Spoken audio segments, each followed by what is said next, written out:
Hi dears all of you welcome back to our YouTube channel. അപ്പോൾ നമ്മൾ ഇന്നൊരു study planar ഉണ്ടാക്കാൻ വേണ്ടിയിട്ട് പോവുകയാണ്. അപ്പോൾ നമുക്ക് ന്യൂ ഇയർ വരികയാണ് 2022. അപ്പോൾ ആ ഒരു ഇയറിനെ നമുക്ക് വെൽക്കം ചെയ്യാൻ ഒരു സ്റ്റഡി പ്ലാനർ ഉണ്ടാക്കാം. ആ സ്റ്റഡി പ്ലാനർ വെച്ചുകൊണ്ട് നമുക്ക് ആ ഒരു ഇയർ നല്ലതുപോലെ മുന്നോട്ടേക്ക് ഒരു പ്ലാനിങ്ങിലൂടെ മുന്നോട്ടേക്ക് കൊണ്ടുപോകാം. അപ്പോൾ ഒരു സ്റ്റഡി പ്ലാൻ ഉണ്ടാക്കാൻ വേണ്ടിയിട്ട് നമുക്ക് സാധാരണ നോട്ട്ബുക്ക്, പിന്നെ സെല്ലോ ടാപ്പ്, അതുപോലെ തന്നെ ചാർട്ട്, ഗ്ലിറ്റർ ഷീറ്റ്, ഇത്രയാണ് ഞാൻ യൂസ് ചെയ്യുന്നത്. നമുക്ക് ഈ ഒരു ചാർട്ട് ഉപയോഗിച്ചിട്ട് ഈ പുസ്തകം പൊതിഞ്ഞെടുക്കാം. ഈ പൊതിഞ്ഞെടുത്തതിന് ശേഷം ഞാൻ അതിൻ്റെ സൈഡിൽ ഇങ്ങനെ ഈ ഒരു സെല്ലോ ടാപ്പ് ഒട്ടിച്ചു കൊടുത്തിട്ടുണ്ട് കേട്ടോ. അപ്പോൾ ഈ ഒരു ഗ്ലിറ്റർ ഷീറ്റ് എന്ന് പറഞ്ഞു കഴിഞ്ഞാൽ ഒട്ടിച്ചു കൊടുത്തിട്ടുള്ളത് ഈ ഒരു ഡബിൾ സൈഡ് സെല്ലോ ടാപ്പ് വെച്ചിട്ടാണ് ഒട്ടിച്ചു കൊടുത്തത്. ഇത് A4 സൈസുള്ളൊരു ഗ്ലിറ്റർ ഷീറ്റ് ആയിരുന്നു. ഞാൻ വെട്ടിയെടുത്തതാണ്. ഇത്രയും ഭാഗം വേസ്റ്റ് അല്ല, മാറ്റി വെച്ചിട്ടുണ്ട്. ഇങ്ങോട്ട് അത് ഒട്ടിച്ചു കൊടുത്തു. ഇങ്ങോട്ട് അതിൻ്റെ ബാക്കിയുള്ള സ്ഥലത്ത് ഞാൻ മറ്റേ പ്രിൻറ്റഡ് സെല്ലോ ടാപ്പ് ഒട്ടിച്ചു. പിന്നെ ഞാൻ ഇവിടെ ഒരു ചാർട്ടും കൂടി ഒട്ടിക്കുന്നുണ്ട്. കാരണം എന്താ വെച്ച് കഴിഞ്ഞാൽ ഒരു ഫിനിഷിങ് കിട്ടാൻ വേണ്ടിയിട്ട്. പിന്നെ നമ്മൾ നമ്മുടെ ഫ്രണ്ട് പേജിൽ മുന്നിൽ സ്റ്റഡി പ്ലാനറിന്ന് വെള്ള പേപ്പറിൽ കുറച്ച് കട്ടിയുള്ള പേപ്പറിൽ കട്ട് ചെയ്തെടുത്തിട്ടുണ്ട്. 2 ഹേർട്സും കട്ട് ചെയ്തിട്ടുണ്ട്. അപ്പോൾ ഇത് രണ്ടും ഇത് എല്ലാം നമുക്ക് ഡബിൾ സൈഡ് സെല്ലോ ടാപ്പ് വെച്ചിട്ട് ഇവിടെ സ്റ്റിക്ക് ചെയ്തിട്ട് കൊടുക്കാം. ഓക്കെ, അപ്പോൾ അങ്ങനെ നമ്മുടെ ഫ്രണ്ട് പേജ് ക്ലിയർ ആയിട്ടുണ്ട്. നമുക്ക് ഉള്ളിൽ എന്തൊക്കെയാണ് ചെയ്തിട്ടുള്ളത് കാണാം. ഞാൻ സ്റ്റഡി പ്ലാനർ 2022-23 എന്നുള്ളൊരു ഇൻഡെക്സ് പേജ് കൊടുത്തിട്ടുണ്ട്. അപ്പോൾ ഇത് നിങ്ങളുടെ ക്രിയേറ്റിവിറ്റി അനുസരിച്ച് നിങ്ങൾക്ക് ഭയങ്കര രസത്തിൽ വരയ്ക്കാം കേട്ടോ. അപ്പോൾ ഞാൻ ഇവിടെ വരച്ചിട്ടില്ല. എൻ്റെ ഈ ഒരു പേജില്ലേ, അവിടെ ഞാൻ ഒന്നും ചെയ്തിട്ടില്ല. കാരണം ആ ഒരു ബാക്കിലോട്ട് സ്കെച്ചിൻ്റെ ഇത് വന്നിട്ടുണ്ട്. പിന്നെ കുറച്ച് സ്റ്റഡി കോഡ്സും ഞാനിവിടെ എഴുതിയിട്ടുണ്ട്. നല്ല കോഡ്സ് നിങ്ങൾക്ക് ഗൂഗിളിൽ നോക്കിയാൽ കിട്ടും. നമുക്ക് കുറച്ചുകൂടി ഇൻസ്പിറേഷൻ കിട്ടുന്ന കോഡ്സ് നമുക്ക് ഇവിടെ എഴുതാവുന്നതാണ്. നിങ്ങൾക്ക് വേണമെങ്കിൽ ഇതന്നെ എഴുതാം, കാരണം നല്ലൊരു ഇതാണത്. ഓക്കെ, പിന്നെ അടുത്ത പേജിൽ ഞാൻ കൊടുത്തിരിക്കുന്നത് 2022-23 വരെയുള്ള മെയിനായിട്ടുള്ള മെയിനായിട്ടുള്ള സാഡും നമ്മുടെ മെയിൻ ഗോൾസും എഴുതാനുള്ളൊരു പ്ലേസാണ് അവിടെ കൊടുത്തിരിക്കുന്നത്. ഓക്കെ, ഇനി നെക്സ്റ്റ് പേജിൽ ജനുവരിയുടെ ഒരു ഇതാണ് കൊടുത്തിട്ടുള്ളത്. ജനുവരി എന്ന മാസത്തിൻ്റെ ജനുവരി എന്നൊരു പേജ് മൊത്തത്തിൽ എഴുതാൻ കൊടുത്തിട്ടുണ്ട്.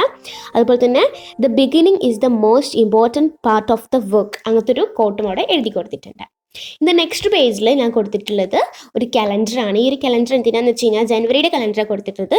നമുക്ക് എക്സാം ഡേ ഒക്കെ ഉണ്ടെങ്കിൽ അവിടെ മാർക്ക് ചെയ്യാനും അതുപോലെ തന്നെ എത്ര ഡേയ്സ് ഇനി പഠിക്കാനുണ്ട് അതൊക്കെ കൃത്യമായിട്ട് നമുക്ക് സ്വന്തമായിട്ടൊരു കലണ്ടർ ഉണ്ടെങ്കിൽ അത് കുറച്ചും കൂടി ഇതായിരിക്കുമല്ലോ. വീട്ടിലത്തെ കലണ്ടർ മാർക്കിനേക്കാളും കുറച്ചും കൂടി. അടുത്തതാണ് പ്രയർ ട്രാക്ക്. ഇത് വേണമെങ്കിൽ മതി. ഇതെന്താ വെച്ച് കഴിഞ്ഞാൽ ആ 1, 2, 3, 4 എന്നൊക്കെ സൂചിപ്പിക്കുന്നത് ഡേറ്റ്സ് ആണ്. അപ്പോൾ 1-ാം തീയതി നമസ്കരിച്ചിട്ടുണ്ടെങ്കിൽ ടിക്കിടുക. സുബഹ് ലുഹർ 1-ാം തീയതി സുബഹ് നമസ്കരിച്ചാൽ ടിക്കിടുക, ഇല്ലെങ്കിൽ ലുഹറിൽ ടിക്കിടുക. അങ്ങനെ അപ്പോൾ ഇങ്ങനെ ഉണ്ടാകുന്ന സമയത്ത് നമ്മൾ എന്തായാലും ടിക്ക് വീഴാൻ വേണ്ടിയിട്ട് പഠിക്കുമല്ലോ. ഓക്കെ, അപ്പോൾ 1-ാം തീയതി നേരെ സുബഹ് ലുഹർ അസ്ർ മഗ്രിബ് ഇശാ എന്നുണ്ട്. അപ്പോൾ അതിലൊക്കെ ടിക്കിടാം. ഓക്കെ, 2-ാം നേരെയാണ്, താഴോട്ടല്ല കേട്ടോ, നേരെ കേട്ടോ നോക്കുന്നത്. ഓക്കെ, നമുക്ക് കണ്ടാൽ തന്നെ മനസ്സിലാവും. അടുത്തത് വരുന്നത് ഹാബിറ്റ് ട്രാക്കറാണ്. അപ്പോൾ ഞാൻ കുറച്ച് എനിക്ക് മടിയുള്ള കുറച്ച് സംഭവങ്ങൾ ഹാബിറ്റ് ട്രാക്കറിൽ ഉൾപ്പെടുത്തിയിട്ടുണ്ട് കേട്ടോ. ഓക്കെ, അപ്പോൾ ഞാൻ 1-ാം തീയതി ഞാൻ ഡ്രിങ്ക് വാട്ടർ, നമുക്ക് എപ്പോഴും കുറേ വെള്ളം കുടിക്കാനല്ലോ, അപ്പോൾ അത് ഞാൻ ഹാബിറ്റ് ട്രാക്കറിൽ കൊടുത്തിട്ടുണ്ട്. എനിക്ക് മടിയുള്ള സംഭവമാണത്. അപ്പം 1-ാം തീയതി ചെയ്തിട്ടുണ്ടെങ്കിൽ ടിക്ക് ഇടും, 2-ാം തീയതി ചെയ്തിട്ടില്ലെങ്കിൽ ടിക്ക് ഇടൂല. ക്രോസ് നോ യെസ് അങ്ങനെ സൂചിപ്പിക്കുന്നുണ്ടല്ലോ. ഓക്കെ, ഇനി ഈ ഒരു പേജിൽ കൊടുത്തിരിക്കുന്ന ഡയറിക്കുള്ളൊരു സ്പേസ് ആണ്. അപ്പോൾ ഈ ഡയറി എന്ന് പറയുന്നത് മെയിനായിട്ടുള്ള ഡേറ്റും കൊടുത്തിട്ടുണ്ട്, ഇവൻസും കൊടുത്തിട്ടുണ്ട്. ആ ഒരു മന്തിലെ മെയിൻ ഇവൻസ് നമുക്ക് എഴുതാനുള്ളൊരു പൊസിഷനാണ് ഇത്. അപ്പോൾ വേണമെങ്കിൽ കൊടുത്താൽ മതിയിട്ട് നിങ്ങൾക്കത്. അടുത്ത മൂഡ് ട്രാക്കറാണ്. ഈ മൂഡ് ട്രാക്കർ നമ്മൾ ആ ഒരു ഡേ നമ്മുടെ മൂഡ് എന്തായിരുന്നു, ഗുഡ് ആയിരുന്നോ, ബാഡ് ആയിരുന്നോ, നോട്ട് ബാഡ് ആയിരുന്നോ, ലാസി ആയിരുന്നോ, അത് കാണാൻ വേണ്ടി ജസ്റ്റ് എൻ്റർടൈൻമെൻറ്റിന്. പിന്നെ നമുക്ക് മറിച്ച് നോക്കുമ്പോൾ ഇത്രയും ദിവസം ഞാൻ ബാഡ് ആയിരുന്നു നമുക്ക് നമുക്ക് തന്നെ ജഡ്ജ് ചെയ്യാൻ പറ്റുന്ന ഒരു സംഭവമാണ് കേട്ടോ ഇത്. ഓക്കെ, അപ്പോൾ 1-ാം തീയതി ലാസി ആണെങ്കിൽ നിങ്ങൾക്ക് റെഡ് സ്റ്റാർ അവിടെ വരയ്ക്കാം, അല്ലെങ്കിൽ മറ്റേ സ്റ്റാർ കൊടുക്കാം. ഇവിടെ ടു ഡു ലിസ്റ്റ് ആണ് കൊടുക്കുന്നത്. ടു ഡു ലിസ്റ്റ് ഞാനിപ്പോൾ കൊടുക്കാത്തത് നമ്മൾ ഈ ഒരു സ്കൂളിൽ ഇനിയിപ്പോൾ എന്താണെന്നും അറിയില്ലല്ലോ, ഇനി നമ്മുടെ ബാച്ച് മാറ്റം അങ്ങനെയൊന്നും അറിയില്ലല്ലോ, അതുകൊണ്ട് അതിവിടെ എഴുതിയിട്ടില്ല. ഇനി ജനുവരി ആയിട്ട് നമുക്ക് എഴുതാമെന്ന് വിചാരിച്ചു. അല്ലെങ്കിൽ നിങ്ങൾക്ക് ഡെയിലി ടു ഡു ആക്കിയാലും മതി, അത് സ്റ്റിക്കി നോട്ട് വെച്ചിട്ട് ഇങ്ങനെ ഓരോ പേജ് ഒട്ടിച്ചു കൊടുത്താൽ അതായാലും മതി. ഓക്കെ, അടുത്ത പേജിൽ ഞാൻ മൈ അച്ചീവ്മെൻറ്റ്സും മൈ ബുക്സ് റീഡാണ് കൊടുത്തിരിക്കുന്നത്. മൈ ബുക്സ് ഉദ്ദേശിക്കുന്ന റീഡ് ചെയ്തിട്ട് പുസ്തകങ്ങൾ. ഞാൻ ഒരു മാസത്തിൽ എനിക്കുണ്ടായ അച്ചീവ്മെൻറ്റ്സ് ആണ് മുകളിൽ എഴുതാം. അതിന് താഴെ ഞാൻ എഴുതാം ഞാൻ ആ ഒരു മാസം വായിച്ച പുസ്തകങ്ങളുടെ പേരും അതിന് എഴുത്തുകാരെ ഏതാനും കൊടുക്കാം. അപ്പോൾ ഇത്രയാണ് ഞാൻ ഈ ഒരു സ്റ്റഡി പ്ലാനറിൽ ഉൾപ്പെടുത്തിയിട്ടുള്ളത് ഈ ജനുവരിയുടെ മന്തിൽ. ഫെബ്രുവരി ആകുമ്പോഴേക്കും ഞാൻ പലതും ആഡ് ചെയ്യാൻ നോക്കുന്നുണ്ട്. അപ്പം ഇത്രയൊക്കെ തന്നെയാണ് എനിക്ക് പറയാനുള്ളത്. അപ്പോൾ ഈ ഒരു സ്റ്റഡി പ്ലാനർ നിങ്ങൾ എല്ലാവരും ഉണ്ടാക്കാണ്ടി നോക്കുക. ഇത്രയും കിട്ട് നിങ്ങൾക്ക് നിങ്ങളുടെ ക്രിയേറ്റിവിറ്റി അനുസരിച്ച് പലതും ഇതിൽ ഉൾപ്പെടുത്താവുന്നതാട്ടോ.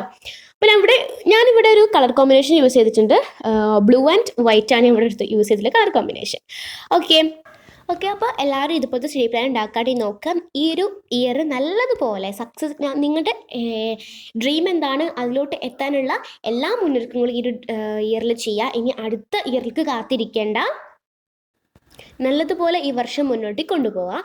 അതിന് നിങ്ങൾക്ക് തീർച്ചയായിട്ടും ഈ ഒരു സ്റ്റഡി പ്ലാനർ ഉപയോഗമാകും. അപ്പോൾ എല്ലാവരും ചാനൽ സബ്സ്ക്രൈബ് ചെയ്യുക, ലൈക്ക് ചെയ്യുക, ഷെയർ ചെയ്യുക. Okay, bye. നെക്സ്റ്റ് വീഡിയോയിൽ വീണ്ടും കാണാം. പിന്നെ നമ്മൾ ചാനലിനെ കുറിച്ചുള്ള അഭിപ്രായം കമൻറ്റ് ചെയ്യാൻ മറക്കരുത്. ഇനി അടുത്ത വീഡിയോ എന്ത് വേണമെന്ന് കമൻറ്റ് ചെയ്യണേ.